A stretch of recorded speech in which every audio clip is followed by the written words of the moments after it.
আমাদের মনোনয়নপত্র বৈধ ঘোষণা করা হয়েছে। আমরা ঢাকা ৬-এর সকল জনগণের প্রতি কৃতজ্ঞতা জানাচ্ছি। তারা সবসময় আমাদের পাশে ছিলেন। আজকের এই মনোনয়নপত্র যাচাইয়ের পরে আমরা মাঠ পর্যায়ে যে কাজগুলো আবার নতুন উদ্যমে শুরু করব, আশা করি তাদের সার্বিক সহযোগিতা নিয়েই আমরা এগিয়ে যাব।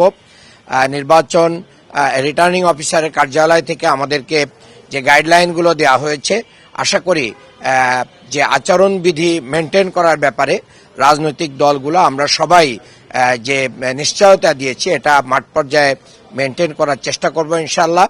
আমি মনে করি যে আজকে আমাদের আসনের 7টি মনোনয়নপত্রের ভিতরে 2টি ছাড়া বাকি 5টি মনোনয়নপত্র বৈধ হয়েছে। আমরা প্রতিদ্বন্দ্বী প্রার্থীগুলো পরস্পরের ভিতরে প্রতিদ্বন্দ্বিতা করব, কিন্তু প্রতিহিংসা করব না, শত্রুতা করব না। আমরা এবারের নির্বাচনকে যেহেতু ফ্যাসিস্ট হাসিনার বিদায়ের পরে একটি সুন্দর নির্বাচনের আশায় জাতি অপেক্ষা করছে, সেখানে কালো টাকা, পেশিশক্তি এবং অন্য কোনো ধরনের সন্ত্রাসকে আমরা না করব।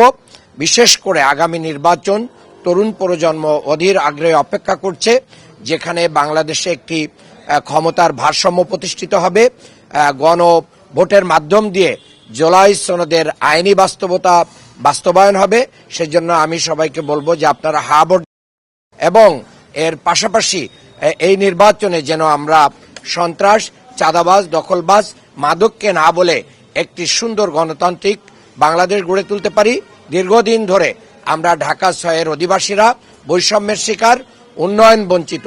এই জায়গা থেকে আমরা ঢাকা 6কে বৈষম্য মুক্ত করে আধুনিক ঢাকায় রূপান্তর করার যে কর্মসূচি নিয়েছি, সেই কর্মসূচি বাস্তবায়নে আবারও জনগণের সহযোগিতা চাচ্ছি। আল্লাহর কাছে আমরা এই কায়মনাবককে দোয়া করছি যে আল্লাহ যেন আমাদের সহায় হন।